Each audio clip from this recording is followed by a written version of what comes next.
Praise the Lord, my dear brothers and sisters. I welcome all of you to Jesus Grace Fire Ministries.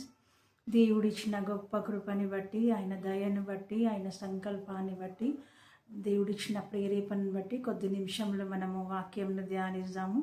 పరిశుద్ధ గ్రంథము నుండి కీర్తనలు 34వ అధ్యాయము 19వ వచనము మనము ధ్యానిద్దాము. కీర్తనలు 34వ అధ్యాయము 19వ వచనం మనం ధ్యానిద్దాము. నీతిమంతునికి కలుగు ఆపదలు అనేకములు, వాటి అన్నిటిలో నుండి యెహోవా వారిని విడిపించును. హల్లెలూయా. మరి ఒకసారి మనం చూద్దాము. నీతిమంతునికి కలుగు ఆపదలు అనేకములు, వాటి అన్నిటిలో నుండి యెహోవా వారిని విడిపించును. హల్లెలూయా. ఇక్కడ దేవుడి యొక్క వాక్యము ఏమని సెలవిస్తుందంటే, నీతిమంతునికి కలుగు ఆపదలు అనేకములుంట. అనేకములు అంటే ఒక్క ఆపద కాదు, 2 ఆపద కాదు, ఎన్నో ఆపదలు నీతిమంతునికి కలుగుతాయనే విషయానికి పరిశుద్ధాత్మ దేవుడు మనతో మాట్లాడుతున్నాడు. అదే విధముగా ఆ యొక్క ఆపదలన్నిటిలో నుండి, వాటిని అన్నిటిలో నుండి యెహోవా వారిని విడిపించును అంటున్నాడు. అంటే ఆయన ప్రతి ఒక్క ఆపద నుండి ఆయన విడిపిస్తాడనే విషయాన్ని ఇక్కడ మనకు తెలియపరుస్తున్నాడు. ఎటువంటి బాధ కలిగినా, ఎటువంటి కష్టము కలిగినా, ఎటువంటి బాధల గుండా వెళ్తున్నా, ఎటువంటి ఇబ్బందుల గుండా వెళ్తున్నా, ఏ విషయంలో బాధపడుచున్నా కానీ వాటన్నిటిలో నుండి విడిపించగలిగిన శక్తిమంతుడు అనే విషయాన్ని కూడా మనకి ఇక్కడ పరిశుద్ధాత్మ దేవుడు తెలియపరుచున్నాడు. మరి నీతిమంతులు ఎవరు అనేది మనము వాక్యము ద్వారా మనం చూసినట్లయితే, రోమీలకు రాసిన పత్రిక 3వ అధ్యాయము 24వ వచనంలో మనం చూసినట్లయితే, రోమీలకు రాసిన పత్రిక 3వ అధ్యాయము 24వ వచనంలో మనం చూసినట్లయితే, కాబట్టి నమ్మువారు ఆయన కృపచేతనే క్రీస్తు యేసునందలి విమోచనము ద్వారా ఉచితముగా నీతిమంతులని తీర్చబడుచున్నారు. హల్లెలూయా. మనం ఇక్కడ చూసినట్లయితే, ఎవరైతే ఆయనను నమ్ముతారో, ఎవరైతే ఆయన యందు విశ్వాసము కలిగి ఉంటారో వారిని ఆయన కృపచేతనే ఉచితముగా నీతిమంతులుగా తీర్చి ఉన్నాడనే విషయాన్ని ఇక్కడ మనము తెలుసుకోగలుగుతున్నాము. కాబట్టి మనం ఎప్పుడైతే యేసయ్యను నమ్ముతామో, యేసయ్య యొక్క అడుగు జాడలో మనము నడవడానికి మనం ఎప్పుడైతే విశ్వాసంతో ముందడుగు వేస్తామో, మనం ఉచితముగా నీతిమంతులుగా మనము తీర్చబడి ఉన్నాము.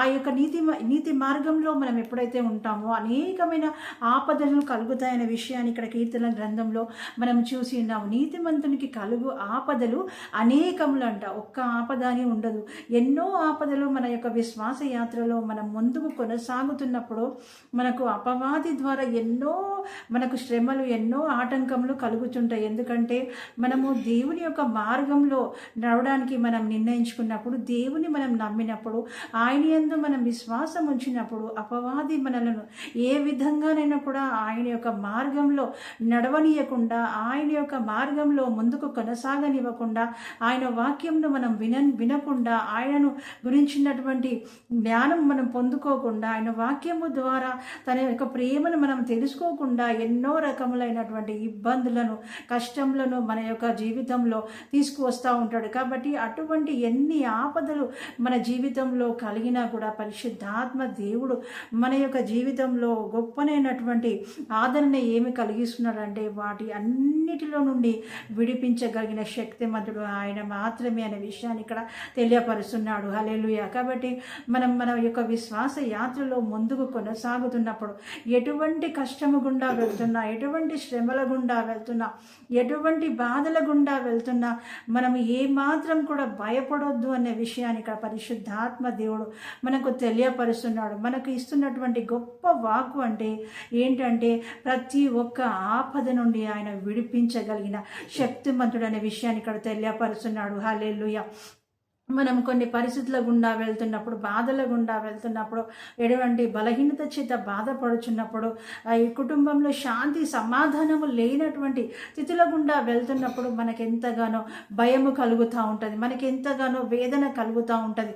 ఈ పరిస్థితులు మారుతాయి అనేటువంటి భయం కూడా మన జీవితంలో కలుగుతూ ఉంటుంది. కాబట్టి ఎటువంటి భయము కలిగినా, ఎటువంటి పరిస్థితుల గుండా వెళ్తున్నా, ఎంత భయంకరమైన పరిస్థితుల గుండా వెళ్తున్నా కానీ దేవుడు ఎంత శక్తిమంతుడు అంటే వాటి అన్నిటిలో నుండి విడిపించగలిగిన శక్తిమంతుడు అనే విషయాన్ని ఇక్కడ పరిశుద్ధాత్మ దేవుడు మనకు తెలియపరుస్తున్నాడు. హల్లెలూయా.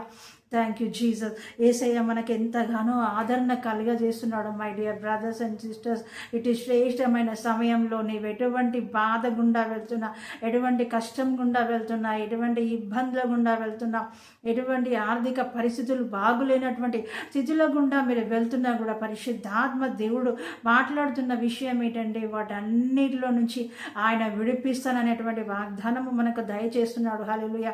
మనం ఇక్కడ చూసినట్లయితే దావీదు ఇంత ఇంత ఆయన ఎటువంటి ఆదరణతో ఆయన ఆదరించబడ్డాడంటే ఆయన వెళ్ళిన ప్రతి పరిస్థితి కూడా మార్చబడ్డది. కాబట్టి ఆయన ఇంత ధైర్యంగా చెప్పగలిగాడు ఏంటంటే ప్రతి ఒక్క ఆపద నుంచి ఆయన విడిపించుతాడనే విషయాన్ని ఇక్కడ తెలియపరుస్తున్నాడు. కాబట్టి my dear brothers and sisters, మనం విశ్వాసంలో ముందుకు వెళ్తున్నప్పుడు మనం ఏమాత్రం కూడా భయపడాల్సిన అవసరం లేదు అనే విషయాన్ని ఇక్కడ పరిశుద్ధాత్మ దేవుడు తెలియపరుస్తున్నాడు. మనకి ఎటువంటి పరిస్థితి మనకు ఎదురైనప్పటికీ, ఎటువంటి సిచ్యువేషన్ గుండా మనం వెళ్తున్నా, మనకు ఎటువంటి భయంకరమైనటువంటి పరిస్థితిని మనము దిగజారుస్తున్నా కానీ దేవుడిచ్చిన గొప్ప ఆదరణ ఏంటంటే వాటన్నిటిలో నుండి మనల్ని విడిపించగలిగిన శక్తిమంతుడు అని ఆయన తెలియపరుస్తున్నాడు. మనము ఎన్నో రకములుగా మనం ఎన్నో ఇబ్బందులు గుండా వెళ్తున్నప్పుడు మనం అనుకుంటాం ఈ పరిస్థితి ఇంకా మారదేమో, నేను ఇన్ని సంవత్సరాల నుంచి నేను ప్రార్థన చేస్తున్నాను, ఇన్ని సంవత్సరాల నుంచి నేను వేచి ఉంటున్నాను, అయినప్పటికీ ఈ పరిస్థితి మారట్లేదని మనకు అనిపిస్తూ ఉంటుంది. ఎందుకంటే ఒక్కొక్కసారి దేవుడు మన విశ్వాసాన్ని కూడా పరీక్షిస్తూ ఉంటాడు. కాబట్టి మనం ఏ పరిస్థితి గుండా వెళ్తున్నా కానీ మనం ఏమాత్రం కూడా ధైర్యం కోల్పోవద్దనే విషయాన్ని పరిశుద్ధాత్మ దేవుడు ఇక్కడ తెలియపరుస్తుండగా ఆయనకే మహిమ కలుగును గాక. ఆమేన్.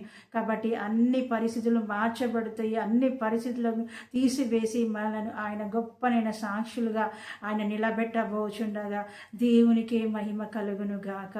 ఆమేన్.